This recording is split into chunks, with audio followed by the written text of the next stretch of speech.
878.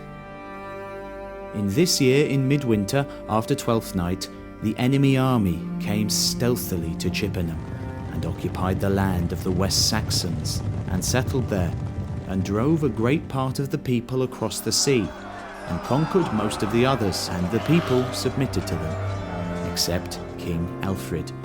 He journeyed in difficulties through the woods and fen fastnesses with a small force. And the same winter, the brother of Ivar and Halfdana was in the kingdom of the West Saxons in Devon with 23 ships. And he was killed there, and 840 men of his army with him. And there was captured the banner, which they called Raven. And afterwards at Easter, King Alfred with a small force made a stronghold at Athelney. And he and the section of the people of Somerset, which was nearest to it, proceeded to fight from that stronghold against the enemy.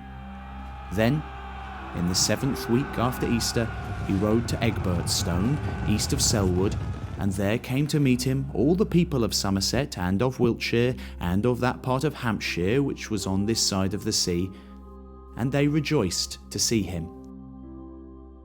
And then, after one night, he went from that encampment to Ely, and after another night to Eddington, and there fought against the whole army, and put it to flight, and pursued it as far as the fortress, and stayed there a fortnight.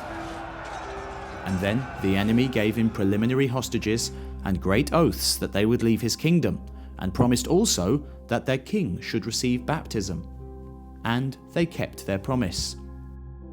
3 weeks later, King Guthrum, with 30 of the men who were most important in the army, came to him to Alla, which is near Athelney, and the king stood sponsor to him at his baptism there. And the unbinding of the chrism took place at Wedmore. And he was 12 days with the king, and he honoured him and his companions greatly with gifts.